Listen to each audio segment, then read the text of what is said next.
Iran Israel की युद्ध के बीच में ईरान ने भले ही अमेरिका की नाक में दम कर रखा हो, लेकिन अमेरिका की हैकड़ी नहीं जाने वाली है। रूसी तेल पर 30 दिन की मोहलत देकर एक आजाद देश की संप्रभुता पर करारा तमाचा मारा है। अमेरिका ने ईरान इजराइल जंग के बीच भारत को 30 दिनों तक रूस से तेल खरीदने की छूट दी है और इस फैसले पर कांग्रेस ने मोदी सरकार को घेरा है। कांग्रेस नेताओं ने सवाल उठाया है कि अमेरिका कौन होता है भारत को इजाजत देने वाला कि 30 दिन तक आप रूस से तेल खरीद सकते हैं।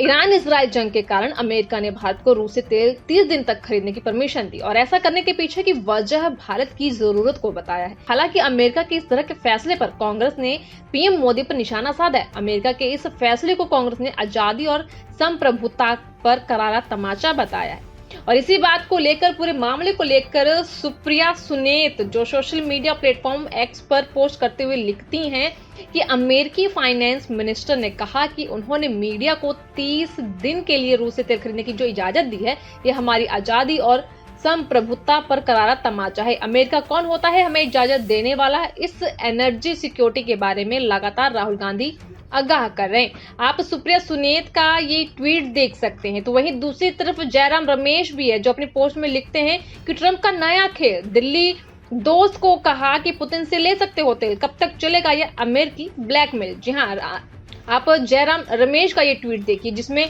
लिखा हुआ है।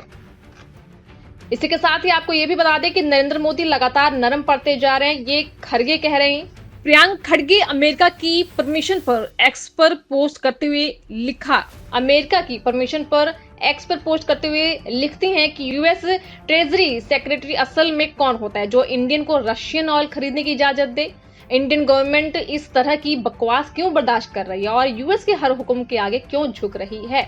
उनके पास ऐसा क्या असर है जिससे पीएम नरेंद्र मोदी लगातार नरम पड़ते जा रहे हैं? बीजेपी के जोकरों के अंडर हमारी फॉरेन पॉलिसी एक मजाक है। मोदी गवर्नमेंट को थोड़ी हिम्मत तो दिखानी चाहिए।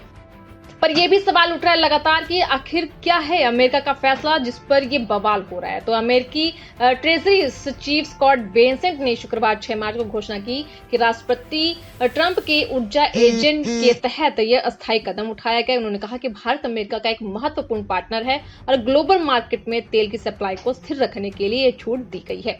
बेसेंट ने सोशल मीडिया एक्स प्लेटफॉर्म पर लिखा कि ईरान ग्लोबल एनर्जी मार्केट को बंधक बनाने की कोशिश कर रहा है। इस दबाव को कम करने के लिए हम भारत को 30 दिनों की छूट दे रहे हैं। फिलहाल इस पूरी खबर को लेकर आपका क्या कहना, आपके विचार क्या है? अपने विचार कमेंट बॉक्स में जरूर बताएं।